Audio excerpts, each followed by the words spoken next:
What up, Dokkanners? So we're going to be breaking down all of the stuff that we were told in the JP fan meetup in Osaka. Happy holidays, everybody. We got some good news, and we're going to be talking about it in this video. I'm probably going to break this up. I think we're going to talk about the updates here, and then we'll talk about the new units in a separate video. If you want the full unedited reaction, check out the previous video. This is more of a breakdown, plus more of my opinions. Didn't really want to talk too much over what they were saying, but still. So that being said, let's jump in here. Overall, this presentation, I don't think was one of their best. I think this was probably their weakest one, simply because the sheer volume of information, there really wasn't a whole lot. Granted, it was good stuff, but it wasn't a whole lot. Also, the collective hype, I feel like from the reveals, don't quite measure up. But then again, I feel like nothing honestly would have, just because no matter what it was, the 11th anniversary is literally a month away. So would you really want to be that hyped? I don't know. But I will say that the units do seem pretty cool. I do like their designs. I like how they're built sort of opposite each other. One specifically more so than the other definitely looks better, but we'll talk more about that in another, either later on in the video or in a separate video. For now, let's talk about this. There are two major updates that are coming up, one of which is absolutely perfect. Perfect, down to the last detail. We're getting a duplicate leader skill. This is awesome. The mirror friend system is something that we have been asking for them to do for years, and I think stemming back from when I think it was Trident or one of the other private servers back in the day that sort of did this and it sort of like birthed the idea. This is something that the game has sorely needed, mainly because of just how flawed the friend system is. Now, if they had just announced that they were fixing the friend system, that would have also been fine. But considering this allows you to sort of run around Dokkan now more so as a solitary act, this is actually even better, because now you are not reliant on your friend system at all. The only downside to this, where I think this effectively kills the friend system, is that it will impact your ability to earn friend points. Friend points ultimately do amount to something substantial at a couple of points during the year, because they will help you do the friend summons, and during anniversaries specifically, the friend summons will be upgraded to something a little bit more valuable where you can get Kais at a much more consistent rate. Besides that, I don't think it matters. So if you don't care about that, then this is great. That's the only thing. And that's not that big of a deal, because ultimately 99% of the time, we're not focusing on those special friend summons. We're focusing on the core gameplay experience. Having your own friend unit duplicated now means you don't have to pray that somebody in your friend list did the same event that you're trying to do. And once you fail with that friend, you have to now wait for somebody else to show up. That doesn't have to happen. You can now just use your own. So that is a great change. And they even mention in the video that this was specifically due to the sheer demand of people asking for it. Has come up quite a bit in surveys, past fan meetings. They even shouted at the community event in Los Angeles and whatnot. And I believe, if I'm not mistaken, I think Truth, I mean, a lot of us have been, wanting this sort of thing. But I think Truth was pretty vocal about this in the global fan meetup. I believe so. So big ups to Truth as well. Also, Amatsu, hey, I know you're watching, man. Invite me to the next one. I got some cool ideas for you. I'll give you one right now. Leaders, actually, you know what? No, I'll give you that after we get to the next one. All right, so now let's talk about the next update, which is the leader search function. Now, this is another great option, not really for veteran Dokkanners, those of you who are kind of used to team building already, those of you who are able to internalize and sort of retain everything about all the characters. This is more so for newer players, those of you who might start to feel a little overwhelmed by the sheer volume of units that you have. It might be hard to select certain teams or figure out how to build your team. That's not something that every Dokkanner is capable of doing, let alone without a resource. One thing that Dokkan has is a plethora of external resources made by dedicated Dokkan players who'd have that vested interest in doing that for people. But the way that I see it, and this is just my opinion, I feel like this game should be designed better so that we shouldn't have to consult external resources. We shouldn't have to see, like on DokkanInfo.com, for example, how which leader skills a certain character would fall under. All those sorts of things should be in game. So this is a first step in that direction, and I'm expecting more in the future. But this leader search function is what it basically does is that it filters out or organizes your characters in favor of powerful leader skill effects. So they don't go into specifics in the English text. They kind of explain it through Japanese, but they show the video here. So let me actually play the demo. This is with the filter off. Oh, sorry. This is with the leader skill. Here, let's start from the beginning of the demo. So here it is. This is the leader skill off. This is just your box. It's currently being organized by type. Okay. So this is what we've got. And now we're clicking this new leader search function right here. And now it reorganizes, starting from all the way at the top, the most powerful leader skills. So you got all of your carnivals, 250%, Dokkan Festival sorts of leader skills up here. And then it works its way down. Characters will be sorted by strength of their leader skills. So what this also means is that you will not be looking at, potential 30% leader skills for units. You'll be looking at true leader skills up at the top. The way that I sort of circumvented this issue up until now was I had a tag designated specifically for 200% or plus leader skills, but I never had one for 170% or below. And that can be a problem trying to find that in your ever expanding roster of characters.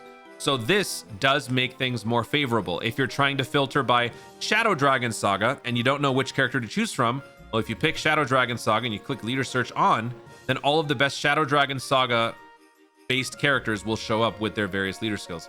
And that's what they show here. They do various examples of it. So yeah, Omega Shenron's at the top. His leader skill is powerful, right? Mercenary Tao's leader skill is powerful. 200% slash 150, 170, yeah. We turn it off, it reverts back. And then I think they show the next example. So yeah, so now he's picking a category. So Pure Saiyans. So now it filters by Pure Saiyans again with the physical priority because that's how his original box organization is. But once you toggle leader search on, it goes back to prioritizing leader skill. And you see the most powerful Pure Saiyans leader skill up at the top. The most powerful leader skill is the Tech LR Goku because he gives a 250% to Pure Saiyans. As long as they're a fused fighter or an earthbred fighter. That's what it is. So this guy would be number 1. Although, this guy is at the same exact level. But I guess why is the Goku first? Maybe it's because, actually, I don't even know why. Maybe it's just because Goku. I don't know. But these guys are up at the top. Oh, this guy's even higher. Wait, what? Why is this? Okay, in terms of specifics, who cares? These 3 are at the top, but what's kind of sad is after that, the fall off, it's Turles? Turles is the next best leader skill for Pure Saiyans? Is that really true? So these guys are all 250, right? Yeah. And then Turles? Wow. Yeah, that's true. Turles, then you got Raditz. Man, I'm so glad we got these. God Goku, Super Vegeta, and then the list goes on. And as you work your way down, look at these guys. You got King Vegeta. That's a 130% leader skill for Pure Saiyans. This is a 120%, I believe. This is not even a Pure Saiyans leader skill, but it is a Pure Saiyan unit with a leader skill. But all of these get shuffled down the mix. The ones that are focused on Pure Saiyans are up at the top here. So this is a great new feature for rookie players, newer players who are still trying to get used to this stuff. This is a great way to assemble your teams, and I'm very glad that they're doing this. And that's all that they told us. That's all that they gave us for the updates. Let's go a little bit more here. Okay, so leader skill search function. When filtering by Dragon Ball Saga plus AGL type, you'll see these. Leader search on, the following characters will appear in the leader search. Bulma, Grandpa Gohan, and Kid Goku. None of these leader skills compare to the ones that we saw before, but they're basically just trying to explain because these leader skills are more conducive to an AGL Dragon Ball Saga type. These are the ones that are going to be prioritized up at the top. This guy is Dragon Ball Saga, sure, but his leader skill isn't conducive to Dragon Ball Saga and AGL type. His leader skill is more conducive to demonic. Is it demonic power? Whatever his leader skill is. It's not what we're looking for. That's what these guys will be prioritized. When filtering by multiple categories, full match. So that means Dragon Ball Seekers who are also in Dragon Ball Saga. You'll see these characters. With the leader search on, we are looking for a leader skill that not only fits the 2 categories, but helps lead both, like characters that are involved in both. Bulma will be recommended. The Pilaf will be recommended. The AGL Bulma will also be recommended. Obviously, these leader skills are much lower than you would potentially want on endgame content, but it's not all about that, right? Other players with varying degrees of skill will probably be focusing on other events. Dokkan events might be their endgame. Dokkan events might be their red zone at this current time. So this sort of thing is still a viable and functional use has functional use for those types of players. When filtering multiple categories, partial match. Okay, so this is where the characters can either be Dragon Ball Seekers or Dragon Ball Saga. When you turn on leader search, they will recommend characters like this that are that's a Dragon Ball Seekers lead, but also in Dragon Ball Saga, and it strengthens both. So what they're basically showing here is that they're just trying to show a new system that will help you make better decisions in terms of assembling teams with better leads. That's the whole point of this, and it's good. Me like, very, very good. It's not going to matter to me, but it's good. Now, this is what I want them to start doing, and I think I need to start making a list of all things that I need to write in every single survey, and I need to like remind you guys so that you guys can push it as well. What I think we should be doing next is we need to have some sort of a leader skill compatibility system integrated into the game. What I mean by that is you need to be able to see. So the second you put that leader slot in your list here, right? If you show here, let's go back here. Like as soon as you put a leader skill in that first slot, everybody else you're trying to assemble your team, it should automatically show on your game like an arrow or something. Depending on the color or the shape of the arrow, it will indicate just how much of the leader skill that unit is getting. I don't know if you can go further than that and show specifically this unit gets this category, this unit gets this category, this unit gets only this much attack, this much defense. But I think that that's an important thing to also show, and that's something that people rely on Dokkan Info. Like if I go to this, where does this guy fit on 220%? I look it up here. This tells me. But unfortunately, this doesn't give me all the information that I need. This tells me that these units provide 200% leads, but in certain situations, that might not necessarily apply to everything. So for example, this guy gives you an HP 200% to Gifted Warrior's transformation boost. Not power, but power beyond Super Saiyan is not a thing. So Demon King Piccolo is a Gifted Warrior.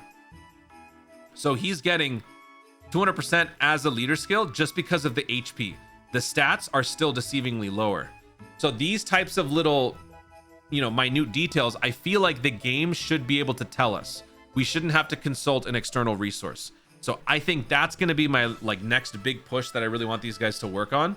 I want that to become an easier thing so that newer players can easily see, okay, this Goku is my lead, which units would fit best, And if you can see these characters fit better, it'll kind of help them understand, oh, I see why this fits because of this, because of that. And that will start to help them build their knowledge as a Dokkan player. That's my takeaway on it. So I do like these updates. Very, very good stuff. Global players, we're going to be getting a maintenance on the next reset. So this will not include these features, but we will be getting the power level update. Power level update is going to be dropping on global. We'll be catching up to JP in that regard.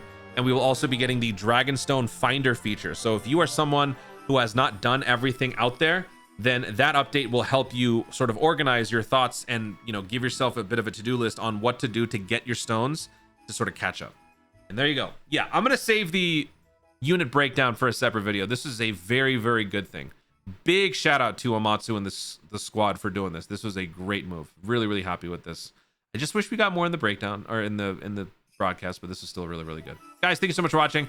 If you enjoyed the video, be sure to like down below. Let in the comments your thoughts on these two new updates that they are doing. Which one do you like more? Do you have any crazy passionate update that you would very much want them to do, within reason? Nothing stupid like delete this character, like, do you have any really well thought out good ideas for stuff that they could implement in the future that you would want to maybe start pushing through surveys? Let me know in the comments down below. Also, be sure to subscribe for more Dokkan content in the future and click the notification bell so that you'll know you want to see more. Do it. Thanks again. Stay tuned. Happy holidays.